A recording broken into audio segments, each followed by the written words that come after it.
ಮುಂದೊಂದು ದಿನ ಓದಿ ರೋಗಿಗಳಿಗೆ ಚಿಕಿತ್ಸೆ ಕೊಡಬೇಕಾಗಿದ್ದ ವಿದ್ಯಾರ್ಥಿನಿಯರೇ ಇವತ್ತು ಆಸ್ಪತ್ರೆ ಬೆಡ್ ಮೇಲೆ ರೋಗಿಗಳಂತೆ ಮಲಗೋ ಪರಿಸ್ಥಿತಿ. ಕಾರಣ ಅವರು ಉಳ್ಕೊಳ್ತಾ ಇದ್ದ ಹಾಸ್ಟೆಲ್ ವಾರ್ಡನ್ ಹಾಸ್ಟೆಲ್ನ ತಂದಿರುವಂತಹ ಪರಿಸ್ಥಿತಿ ಅಥವಾ ಹಾಸ್ಟೆಲ್ನ ಮಾರ್ಪಾಡು ಮಾಡಿರುವಂತಹ ಪರಿಸ್ಥಿತಿ.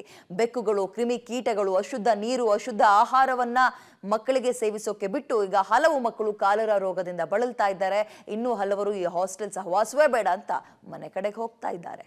BMCRI ಲೇಡೀಸ್ ಹಾಸ್ಟೆಲ್ನಲ್ಲಿ ಅಧ್ವಾನ, ಕಿಚನ್ ರೂಮ್ನಲ್ಲಿ ಬೆಕ್ಕುಗಳದ್ದೇ ಕಾರಬಾರು, ತಿಗಣೆ ಕಾಟ, ವಿದ್ಯಾರ್ಥಿನಿಯರ ಜಾಗರಣೆ.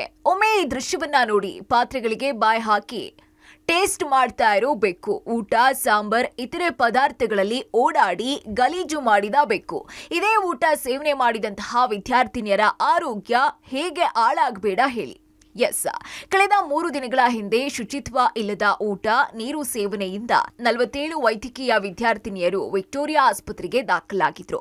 ಇನ್ನು ಈ ಹಾಸ್ಟೆಲ್ನಲ್ಲಿ ಶುದ್ಧ ಕುಡಿಯುವ ನೀರಿನ ಘಟಕಗಳಿಲ್ಲ, ಶೌಚಾಲಯಗಳು ಶುಚಿತ್ವವಿಲ್ಲ, ಅಡುಗೆ ಮನೆಯೂ ಕ್ಲೀನ್ ಇಲ್ಲ, ಊಟದಲ್ಲಿ ಹುಳುಗಳು ಪತ್ತೆಯಾಗುವುದು. ಇದೇ ಆಹಾರ ಸೇವಿಸಿ ಸುಮಾರು ವಿದ್ಯಾರ್ಥಿಗಳು ಆಗಾಗ ಅಸ್ವಸ್ಥಗೊಂಡಿದ್ದಾರಂತೆ. ಇನ್ನು ಹಾಸಿಗೆಯಲ್ಲಿ ತಿಗ್ನೆಗಳ ಕಾಟ ಹೆಚ್ಚಾಗಿ ರಾತ್ರಿ ಇಡೀ ವಿದ್ಯಾರ್ಥಿನಿಯರು ಜಾಗರಣೆ ಮಾಡ್ತಾ ಇದ್ದಾರಂತೆ.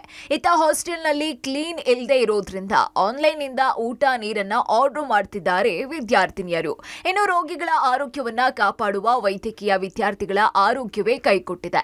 ಸರ್ಕಾರದಿಂದ ಅವರು ಅನುದಾನವನ್ನ ಸರಿಯಾಗಿ ನಿರ್ವಹಣೆ ಮಾಡಿ ಶುಚಿತ್ವ, ಊಟ, ನೀರು ಕೊಟ್ಟು ವಿದ್ಯಾರ್ಥಿಗಳ ಆರೋಗ್ಯವನ್ನ ಸಂಬಂಧಪಟ್ಟ ಅಧಿಕಾರಿಗಳು ಕಾಪಾಡಬೇಕಾಗಿದೆ. Prakash D Rampur, public TV, Bengaluru.